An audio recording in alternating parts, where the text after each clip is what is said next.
following is a Comfortably Zoned Radio Network production.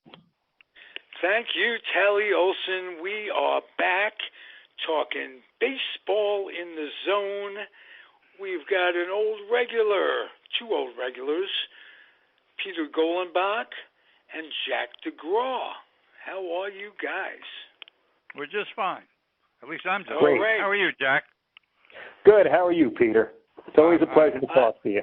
Thank you. I'll tell you why I'm so excited about this show in particular. Jack, as Peter knows, is one of the all-time New York Yankee fanatics, historians. You live and breathe it, literally and physically and figuratively. And I'm glad I can get you together for this talk about something, a project that Peter has going that I didn't even know existed until recently, until today, as a matter of fact. Peter, tell us, Jack in particular, about the work that you're putting together on the New York Yankees. Sure. I'm writing a book that's going to be called The Yankee Monologues. And the idea for this book came in 1991. I had heard that Chester Red Hoff, who was 100 years old at the time, was still alive. So I thought, you know, here's a guy who played in 1912, 13, 14, 15. This is my opportunity to go and talk with this fella. I mean, who else can you talk to who actually pitched to Ty Cobb and who actually saw Walter Johnson? You know, there are not too many people left. And so he was in a nursing home in Daytona Beach. I live in St. Petersburg. And I went to see him. Chet was born in Ossining, New York in 1891.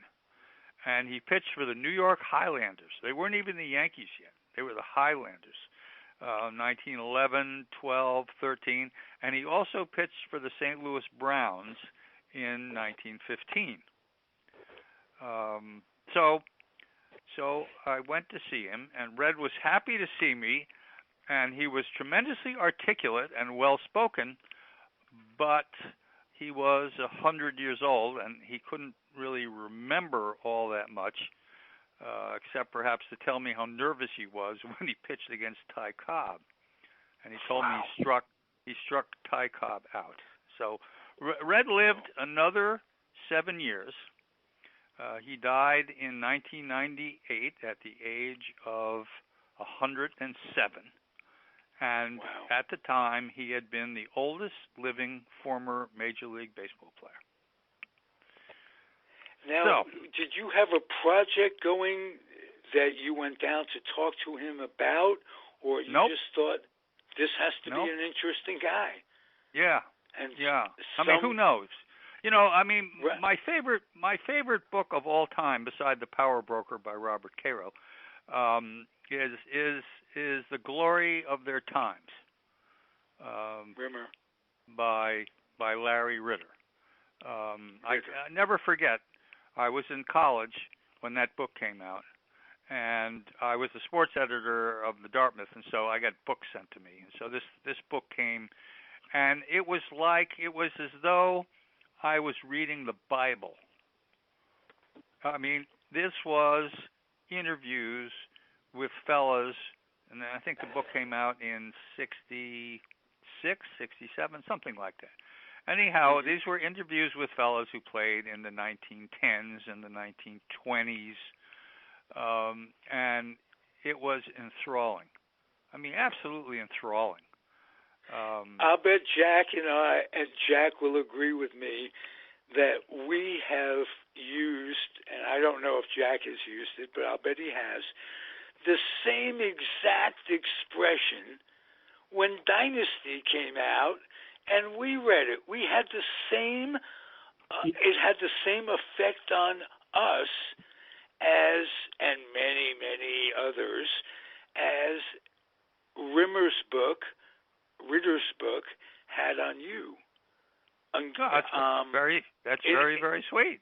That's a wonderful thing to hear. I mean, that's the same really words, lovely. the same feelings, the same enthusiasm. Uh-huh. It was truly a wondrous book. Well, I mean, he was an inspiration to me.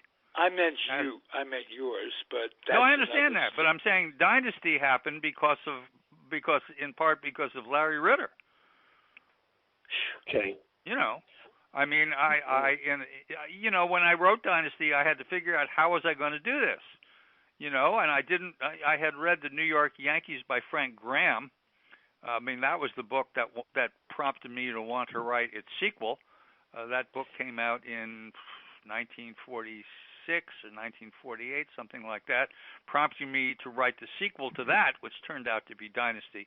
But it was the glory of their times that showed me the way I wanted to write Dynasty.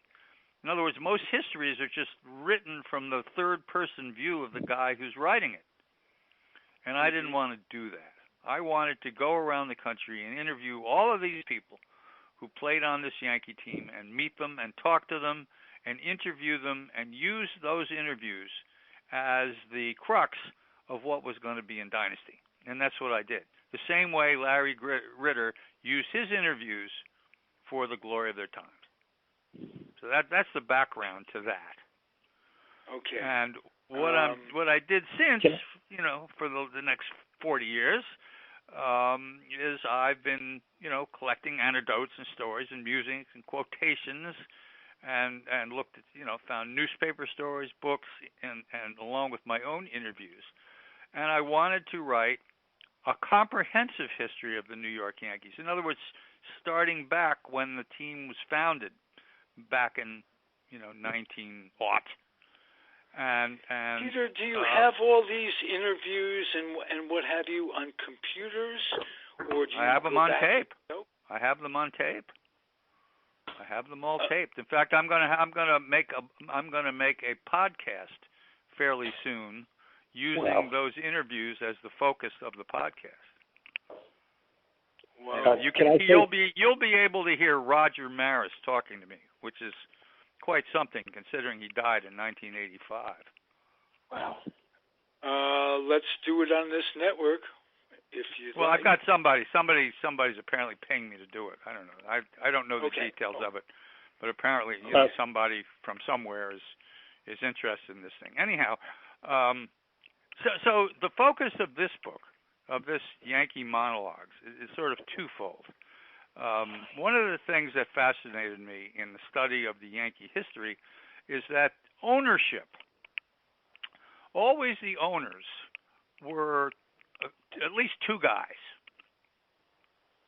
So initially with the Yankees, the two owners, the fellows who started the Yankees, was a fellow by the name of Frank Farrell, who owned pool halls, and the other guy was named Bill Devery, who was a former New York City police chief, said to be fairly crooked. The two of them were close to the mob, and people don't realize it, but their star player, the first star player in the history of the New York Yankees, was Hal Chase. Now, what do we know about Hal Chase? Among other things, we know that the fans loved him, and he threw baseball games. He fixed games. He was somebody who cheated, and he did it for years, because the way you fix games is, as a first baseman, is you show up for the play a little bit late, so you don't quite make the play, or the ball goes through your legs and people think you're just making an error, or you make a bad throw. Anyhow, Chase would bet against his team and figure out ways to lose. And that was something that George Stallings was his manager, and he knew damn well that Chase was throwing games, and he wanted Chase kicked out of baseball.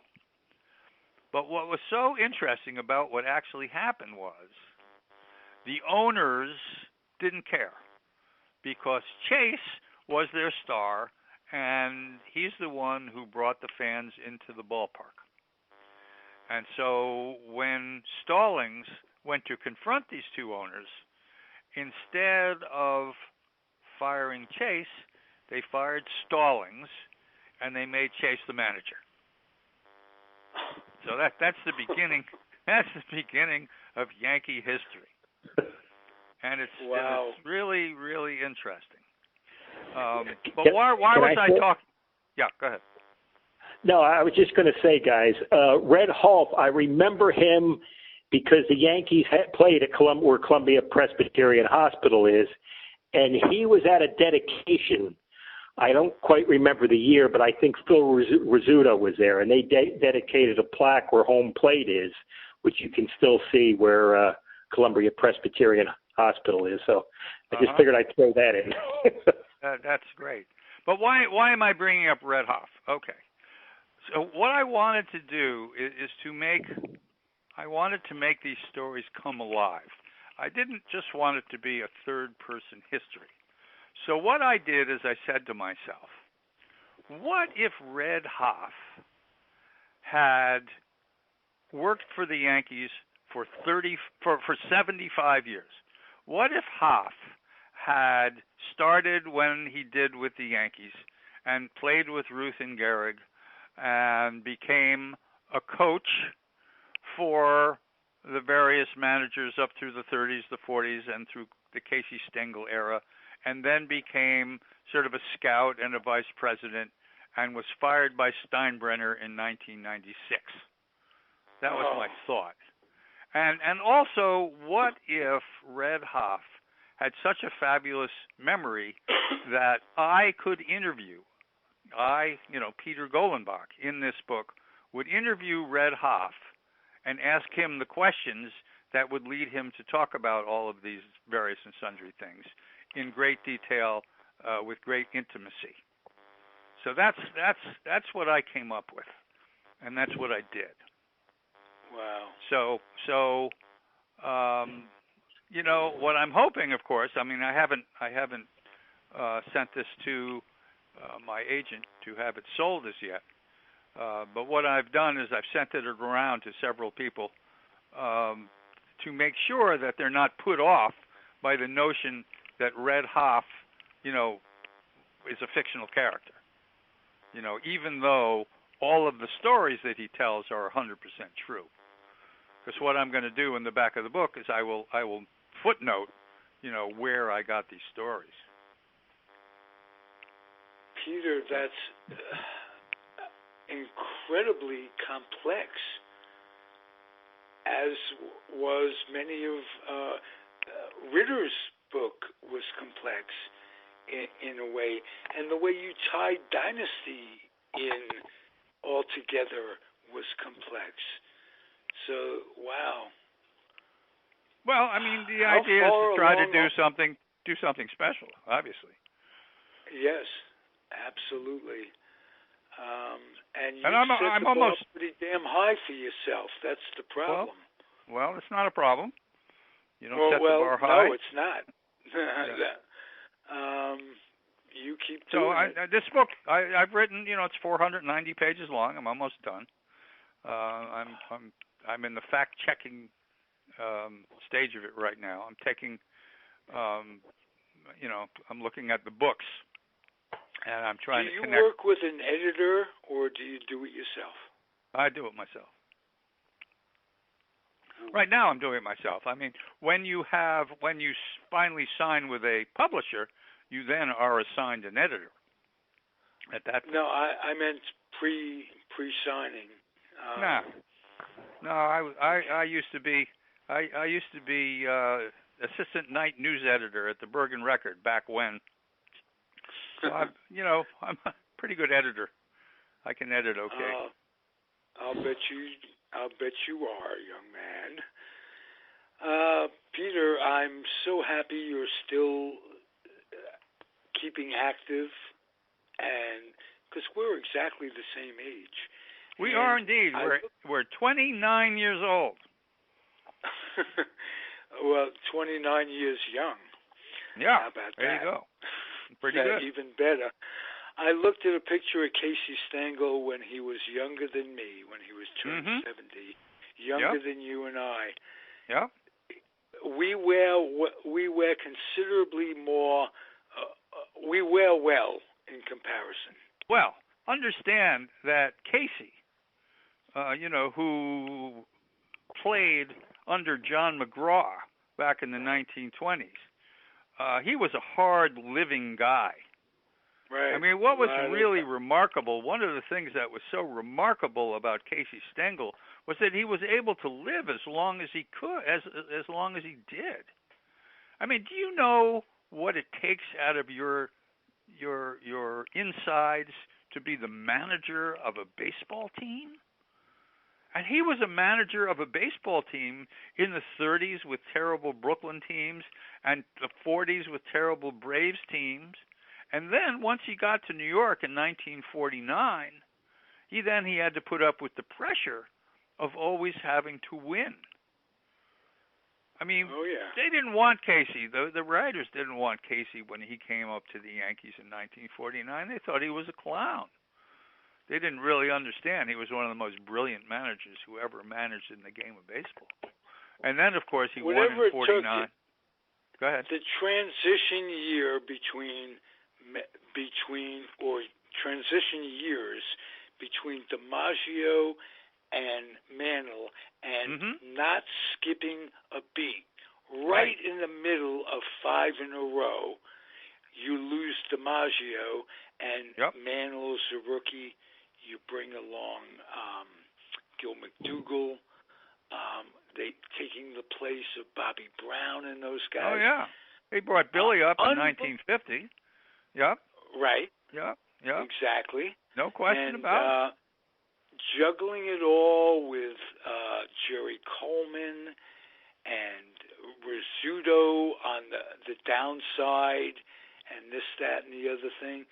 He was absolutely far and away. I don't know enough about McGraw to compare the two. Who was the better manager?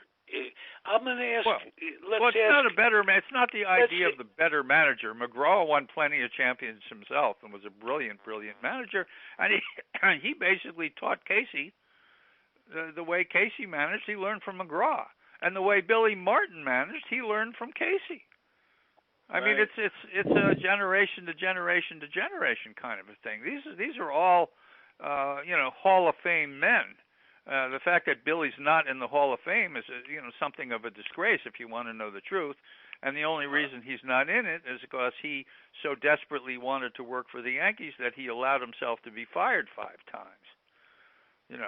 Which was terrible. But Billy was a friend of mine, and we spent 9 months writing his book number 1. And the funny thing was, during that entire time, he never had a drink. He never had one drink. He drank club soda and lime the entire time we did it, because he had been, fired and so unnerved by it that he decided he would stay on the wagon during the entire time we wrote our book. But getting back to Red Hot. Before we do, you and I have talked about the cruelty of George Steinbrenner. And that's in this book, too. That's part of this book, too. It's interesting that all of the Yankee ownerships were owned by at least 2 men during the entire time until CBS bought the team from Topping and Webb. And then it was run by Mike Burke and Larry McPhail. And I was at the Yankees. That's when I started writing Dynasty, when CBS owned the team. And these were the finest, nicest people in the whole wide world. And the problem they had was that starting in 1965, they came up with the draft. They started drafting players, whereas in the past, the Yankees would just sign the best players they could find. Once the draft came in, they couldn't do that. And that's really what kept the Yankees from becoming a pennant-winning team during the time that CBS owned the Yankees. They came close, though. They had a couple of very, very fine teams during the CBS era, though people don't seem to remember that. And then, of course, when CBS sold the Yankees, Paley, who loved Mike Burke, Mike Burke was a lovely, lovely man, decided he would give, sell the team for $10 million, which was much less than what it was worth, because he wanted Burke to have it. And Burke, who was basically friends with poets and ballet dancers and artists and musicians and that sort of thing, for some reason he couldn't find anybody in New York to join him to buy the Yankees. And at that point, George Steinbrenner put Gabe Paul on the case and had Gabe Paul go talk to Mike Burke and sort of chat him up and sweeten him up. Burke did no due diligence as to who Steinbrenner was. If he had looked him up, he never would have chosen him to be his partner. And they signed a deal where the two of them would be equal partners. And the problem being was that George had no intention of being an equal partner with anybody, and he treated the very gentle Mike Burke with such disdain and such contempt that basically after 2 months, Mike Burke said to himself, I don't need this. And George bought him out, and that was the end of the Mike Burke Yankee ownership. And for the next 40 years, George Steinbrenner ran the team all by himself. Talk a little about how Steinbrenner and Trump have similarities that are unbelievably evil and alike. Well, it's very interesting. The fun thing about having Chester Red Hoff, talk to me, is that when we're talking, for instance, about when George is sweet talking somebody and telling him something, Chet Hoff throws in the word lie, L-I-E, at the end of every sentence where George Steinbrenner tells a lie. And they're like, maybe 50 or 60 of the sentences in those pages where George Steinbrenner is not telling the truth, and Red Hoff calls him on it, which is so interesting. The two of them are similar. Besides that they both lie, and you researched Steinbrenner so well, and you're so up on Trump, as we all are. What are the similarities? I've got a book coming out in March. Let me interrupt you. I've got a book coming out in March called American Nero, which is about the rule of law in America and how presidents have beaten it and how Trump has destroyed it worse than anybody else. I did it with Richard Painter, who you've seen on MSNBC. The two of us did it together, and that book is coming out in March. So, yes, I do know quite a bit about Trump, as I do about Steinbrenner, which is kind of fun. The two of them were both incredible narcissists. And what that means, basically, in a sentence, is that both these people are convinced that they know more about whatever it is the topic is than anybody else in the room. So, in other words, Trump didn't need a Secretary of State. He didn't need the military. He didn't need anybody. He could make up whatever decision he wanted to make all by himself, and he was convinced it was the right decision. And George Steinbrenner was exactly the same. He was convinced that he knew more about any general manager who he had. I mean, he hated Gabe Paul because he needed Gabe Paul. He hated the idea that he needed this guy, that Gabe Paul had spent, 40 years being a general manager of various teams, starting in Cincinnati and going to Cleveland, for instance. And it was Gabe Paul, really, who built the Yankees into that great team of the late 70s. And George hated that. He just hated it. And he was sure that he was a better manager than any manager that he had, including Ralph Houck and Billy Martin 5 times, and Lou Piniella, who he drove crazy, and Stick Michael, who he drove crazy. I mean, in a 15-year period, he had something like 17 different managers, because he would second guess them. How did he get along with Al Rosen? Did Al Rosen stand up to him? No, Al Rosen didn't stand up to him at all. Absolutely not. That's why he picked Al Rosen. Al Rosen and he had been friends from Cleveland, and he picked Al Rosen to be the general manager because he knew that Al Rosen needed the job Rosen was working in a casino in Las Vegas. Rosen had been involved with some real estate deal in Cleveland, and some of the people in that deal were accused of felonies. Rosen escaped that and moved out of Cleveland. He was so embarrassed. He moved out of Cleveland and moved to Las Vegas, where he got a job basically as a greeter in one of the Las Vegas casinos. Rosen was one of the great ball players in Cleveland history. He was a third baseman for the Indians and a very, very fine one. But he was the sort of person who needed the job. And any time George hired somebody who needed the job, they weren't going to say anything. And so let me give you a couple more comparisons with Steinbrenner and Trump. Both of them, more than anything else, wanted to see their names in the newspaper every day. That was what was important to them, seeing their names in the newspaper, making them feel important.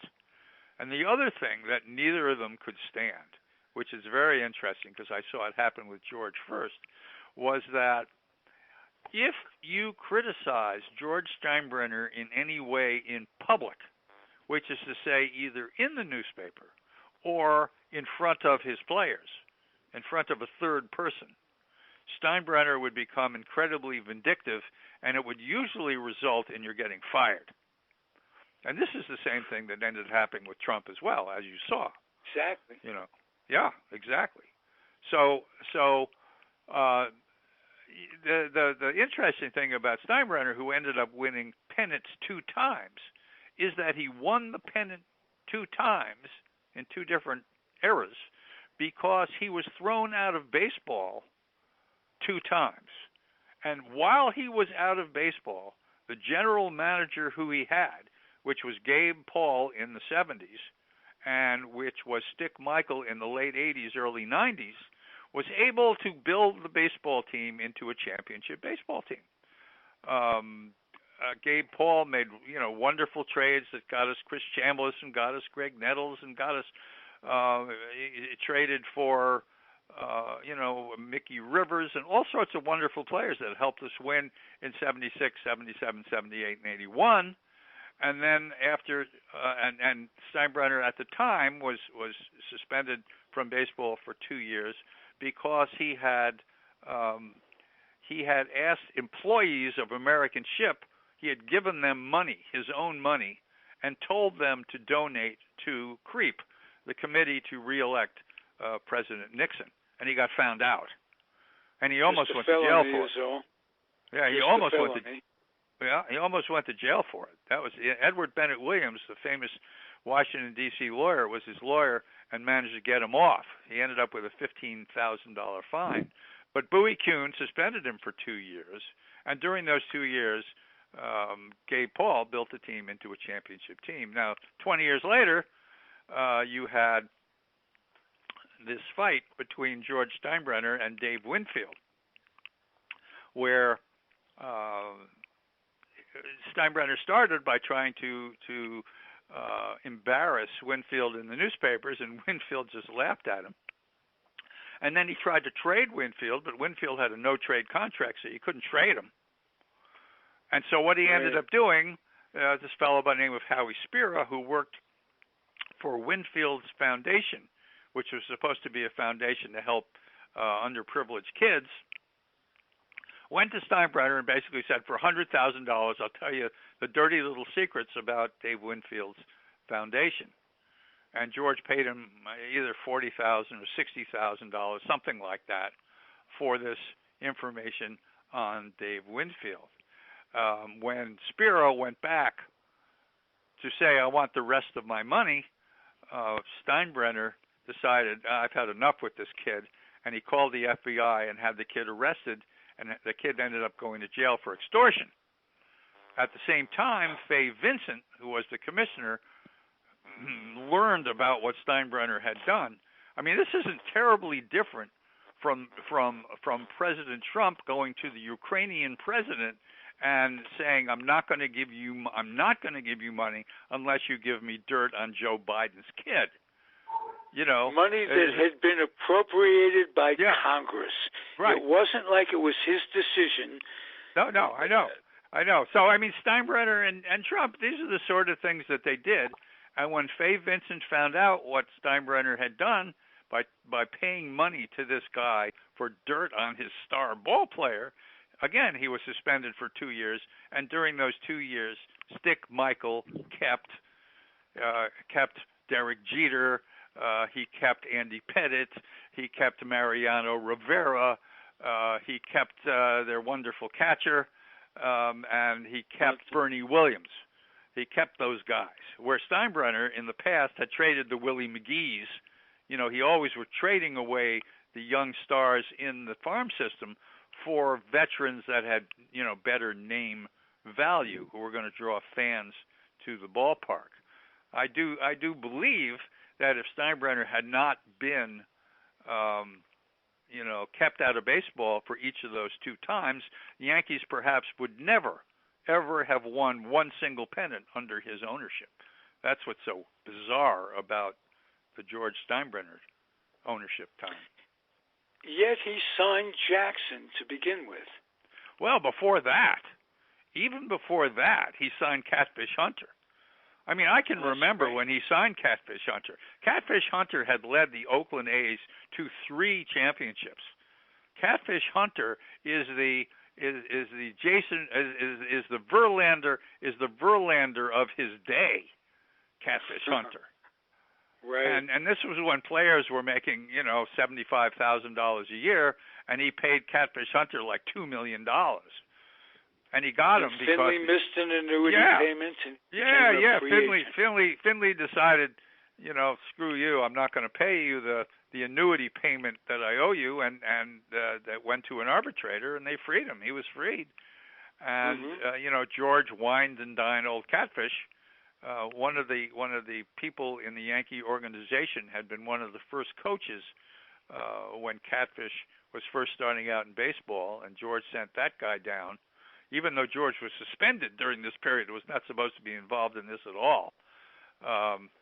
Sent to get Catfish, and they reeled him in, as they say, and got Catfish. And then, he of course, also tried to sign Dick Williams, if I remember correctly.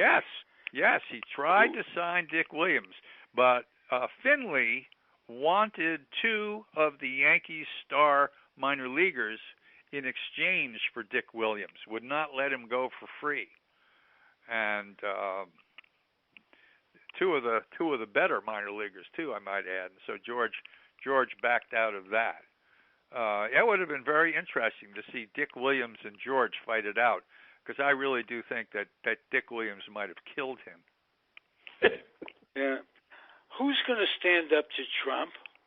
This is off the subject a little bit, but what do you think will be the end game to all of this bullshit? Well, the end game will be the impeachment process. Will be the end game. I mean, he can't walk away from this one. I mean, they somehow managed. I mean, Mueller, who I blame, what kind of nonsense was that? I mean, in his 497-page report, there are 20 mentions of horrible things that Trump did, which were unconstitutional, and had somebody decided that a president couldn't be indicted for them, were indictable offenses. So all of that went by the boards because nobody was able to convince the public that Steinbrenner had done anything that should cause him to leave office.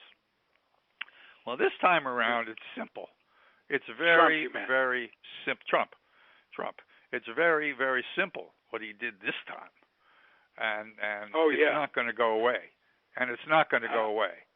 It's just not. And the Republicans he admitted it. He sat there and admitted it, and had Giuliani admit it. Is he stupid, or is he a mental at this point? No, he's a narcissist. He's a narcissist. He's also he's an autocrat like Putin. He's an autocrat like the Saudi Arabians. He's an autocrat, like the North Korean guy who believes he is above the law. I guarantee you this guy, Trump, has no knowledge of the Constitution, has no knowledge what is right and what is wrong, and quite frankly, he doesn't care. He doesn't care at all. No. And he's managed to surround himself with a bunch of toadies, including a very powerful Mitch McConnell, who can somehow prevent, so far at any rate, the Senate from ever doing any harm to him. But as we get closer and closer to this election, you saw what happened in 2018, when in the House they lost 40 seats. And this time around, it's going to be that way in the Senate, and it's going to be worse in the House, because people are fed up. And they're fed up not only because he lies, and not only because he breaks the law doing some nonsensical thing every day, but they're tired of the everyday drama. They just want the guy gone.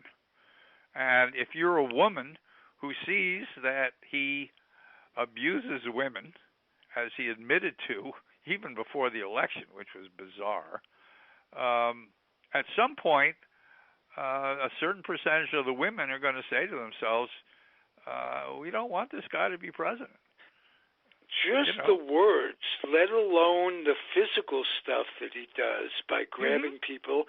The woman author who wrote a book, said she was penetrated, raped by the guy. I thought, wow, it's finally coming out. This is going to bring it all down. 2 weeks later, we forget about it. Well, that's the thing. Look. Remember Justice Thomas and Anita Hill? If Anita Hill's not going to get anywhere, neither is anybody else. I mean, it's very interesting what's happened to our boy Weinstein. I mean, that's really, really interesting. What's happened to him? What's very interesting? What happened to Epstein? Jeffrey Epstein. Barr recused himself from writing the suicide note. I guess he did. But it's funny. There is evidence that the Russians have helped make Trump even richer than he was, and also evidence through this group that's involved with the NRA that somehow funneled money to McConnell and to Lindsey Graham, and money to a couple of the others. I imagine our vice president's involved with these too. These people have gotten very, very, very, very rich because of what's going on. Kids that are mowed down in school. Your brother, if I'm not mistaken, was the first responder, a doctor at Parkland. Not Parkland. Not Parkland. At the shooting in Connecticut when they shot up the Newtown. Yeah, that's okay. Right. Oh yeah. And the NRA has such power over the Republicans that nothing has changed. But see, again, this is also something that will show up in the election in 2020. People are tired of crazy people with AR-15s shooting up schools and temples and places. Yeah. They want it to end. And if you're sensible, you say to yourself, okay, we don't want to take your guns away, but we don't want take people the magazines away, for Christ's sake. Well, you could do that too. I mean, it's very, very simple, but clearly the money involved is what's more important than anything else. What do they say? Follow the money. Well, it's the money that's involved. So Steinbrenner, ended up winning a certain number of pennants and world championships with players who he initially didn't want, Jeter and Mariano Rivera, and he didn't like Bernie Williams because he thought Bernie Williams played the guitar and was a little fey. He wanted to get rid of him. It was bizarre. Yeah, crazy, man. Jack, ask Peter anything you'd like. I'd like to hear your voice instead of mine. No, I mean, I'm excited, to hear some of the old interviews, like with Roger Maris and, Johnny Blanchard and Allie Reynolds and these guys. That's right. That's a treasure. I mean, that's something that's that's something for the archives. It's just terrific. It is. I know. I wanted to sell them to the Hall of Fame, but the Hall of Fame is telling me they don't buy things. So, okay, then they're not going to get it. Well, no, you put too much work in to give it away. That's right. For sure. I know. Thank you, gentlemen. You're welcome. Terrific show. My regards to your Wendy's. Thank you. Thank you so All much. right. I'm sure they will both be very appreciative. Jack, would you tell Peter, maybe he can get the word out, what your skill is, Jack? No, what I'm trying to do. Besides being a great podcaster. Oh, well, yeah, the less I say, the better the show. But no, not true.